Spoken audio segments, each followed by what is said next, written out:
Welcome to Mindful Moments, packed with insights but designed to fit into your busy life. Ronald Reagan. When he passed away back in 2004, there was just this huge outpouring of grief from everyone, even from people who, really disagreed with him in his politics. Yeah. It was a really interesting moment, wasn't it? Like, even his critics, you could tell they really respected him on a personal level. Right. And yet at the same time, there's all this debate about his legacy. Was he a great president? Did he make the right decisions? I mean, it's all very complex. But today, we're not really going to focus on that. Instead, what we're going to try to do is understand the man himself. Like, who was he really? And for that, we're going to use Max Boot's biography. It's called Reagan, His Life and Legend. It's a great book, you know? It really tries to get beyond those simplified ideas that people have about him. Yeah. So we're not just going to rehash all the familiar stories. We're going to try to dig a little deeper and, maybe find some surprising stuff along the way. I think we're going to discover some interesting things for sure. Like, when you look at his early life, it wasn't exactly what you'd expect. Like, we think of him as this staunch conservative, right? Yeah. But his dad was actually, he described himself as a sentimental Democrat. Huh. Interesting. Yeah. And he was, very pro-worker, against prejudice. And his mom, she was pretty progressive on racial issues, at least for the time. Okay, so not exactly the breeding ground for a conservative icon. Yeah. Although there is this one thing, there's this record of his mom. She did a public reading once, and she used what they called back then darky dialect, which, looking back is really problematic. Oh, wow. Yeah, that's a reminder of just how different things were back then, even for people who consider themselves progressive. Exactly. So kind of a mixed bag in terms of his early influences then. It seems that way, yeah. I mean, he was also raised in the Disciples of Christ, pretty religious upbringing. Oh, right. I forgot about that. Yeah, young Reagan was apparently quite devout. So could that have had an impact on his later beliefs, like all those strong convictions he had? It's certainly possible. I mean, that early exposure to a strong moral framework can definitely shape a person. For sure. And it wasn't just religion. This guy was determined. Like in high school, he had terrible vision, but still managed to get on the football team. As a lineman, too. Not exactly the most glamorous position. Nope. But it shows, I guess, his grit. That he was willing to put in the work even when it wasn't easy or flashy. Yeah, I think resilience is a good word for it. That ability to overcome challenges, even if nobody else really sees it. Okay, so now we gotta talk about the lifeguard thing. 77 lives saved. Can you imagine? Like, his son, Ron, he said this experience really instilled a sense of self-worth in Reagan. Like he was actually making a difference in the world, saving people's lives. Right, and maybe even this idea that, he could bring order out of chaos. Like every time he went out there, he was facing a life or death situation, and he was the one who had to take charge, make the right call, and then bam, positive reinforcement. He saved the day. It's a pretty powerful experience when you think about it. Yeah. So maybe that's where he got this belief that he could tackle any problem, that he was the guy who could fix things. It's definitely a compelling theory. Then there's the Eureka College thing. Now, this was a pretty conservative Christian school, but even there, Reagan got involved in a student revolt. Over budget cuts, I think. Yeah, he even helped organize it. So not exactly following the rules blindly, even then. Huh. So already showing leadership skills and a willingness to challenge authority. It seems that way, yeah. And then, of course, there's the Great Depression.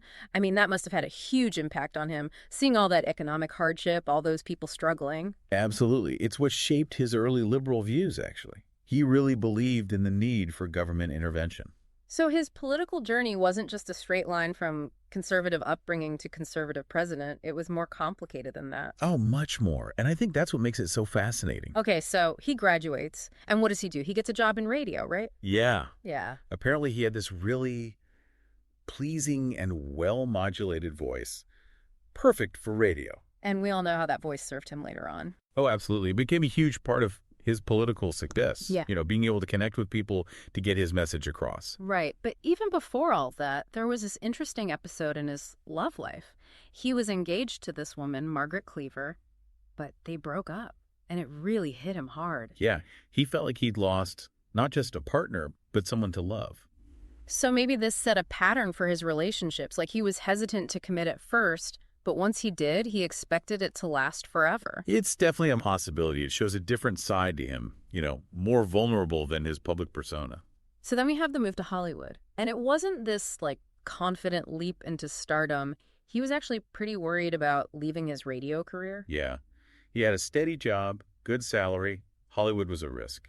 But even when he got there, he kept this Midwest ethic, like he wasn't caught up in all the glitz and glamour. Right, he was known as a straight arrow. Not your typical Hollywood type, I guess. No, not at all.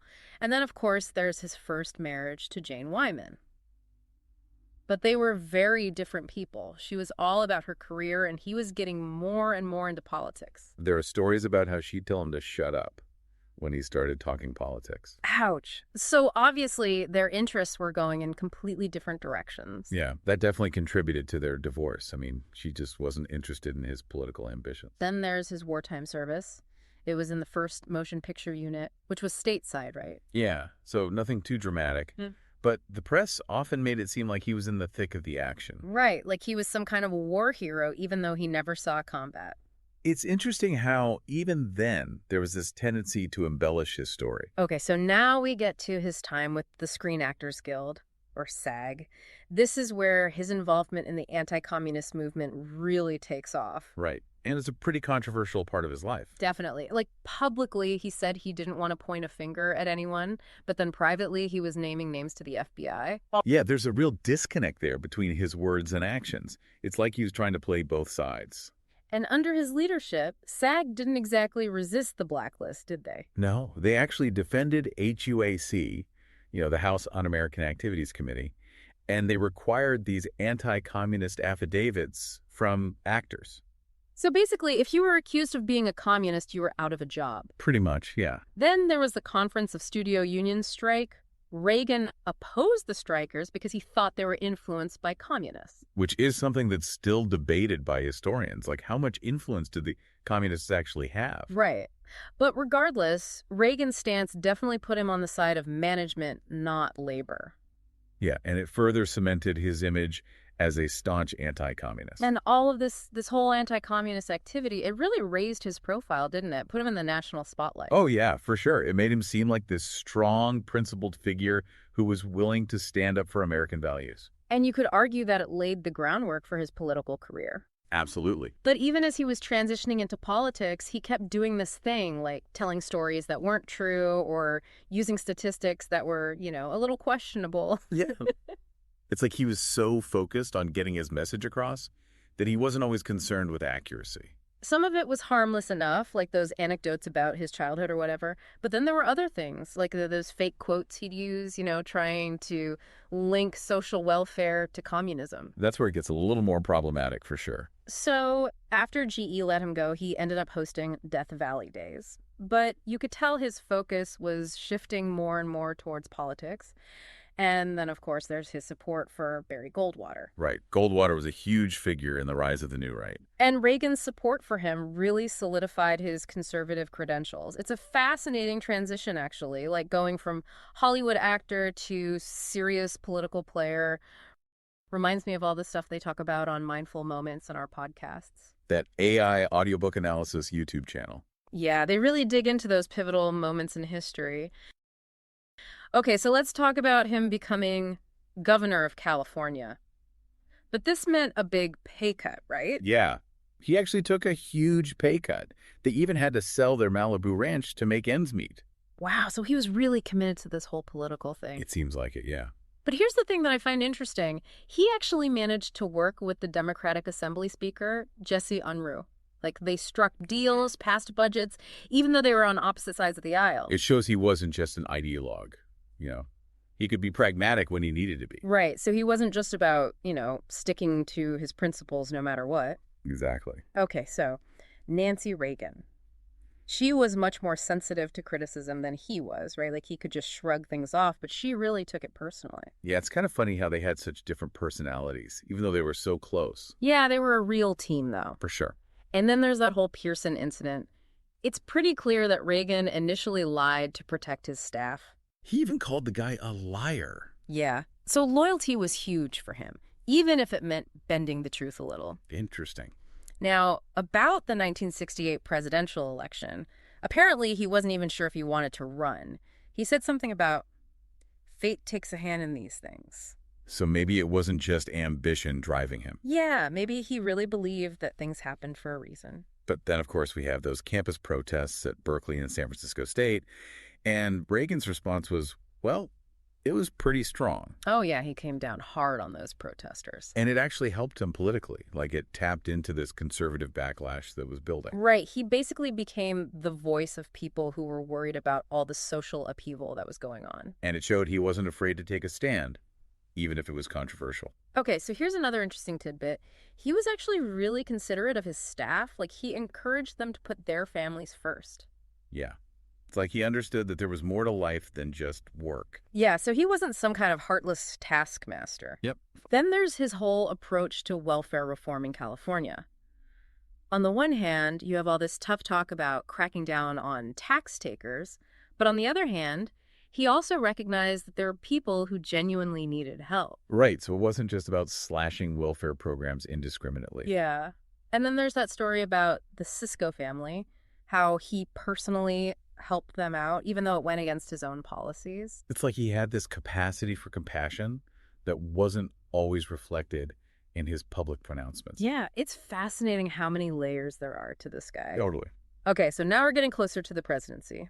Even Nixon, who apparently didn't think much of Reagan's intellect, he still respected his political skills. Yeah. He even made him an international envoy just to, keep him on side. Wow. So even his rivals recognized that Reagan was a force to be reckoned with. Absolutely. And then there's the 1976 presidential election. Reagan's kids had really different reactions to it. Like Ron, he was actually pretty disillusioned with politics. Yeah, he even said he wasn't a Republican. So even within his own family, there were these divisions. It shows how politics can be really personal. Yeah. And then, of course, there's that $90 billion blunder in the 76 campaign. And his endorsement of Jesse Helms and that appearance at the Neshoba County Fair, not exactly smooth sailing. Nope. He made some missteps along the way, that's for sure. But by 1980, he'd learned from those mistakes. His campaign was much more disciplined. His message was clearer. And it all paid off. Yep. He won the election, the Republicans took control of the Senate, and the rest, as they say, is history. It was a huge turning point in American politics. So after all this, what's the takeaway? I think what we see is a really complex individual, someone who is both deeply principled and pragmatic, kind and ruthless, a product of his time, and yet also someone who helped to shape that time. Yeah, he was a fascinating mix of contradictions. And it makes you think, doesn't it? Like, how can we really understand any historical figure? It's not easy, but I think it's important to try. Absolutely. To look beyond the simple narratives, the myths, and try to see the human being underneath. Exactly. Well, on that note, I think we'll wrap things up here. If you found this exploration of Ronald Reagan insightful, please subscribe to our channel for more deep dives into history's most fascinating figures. And don't forget to share this episode with anyone you think might enjoy it. And if you want to learn even more about Ronald Reagan, you can purchase Max Boot's biography through the link in the show notes. That's a great read. And most importantly, keep thinking critically about the information you encounter. Don't just accept things at face value, always question, always dig deeper. That's what it's all about. Until next time.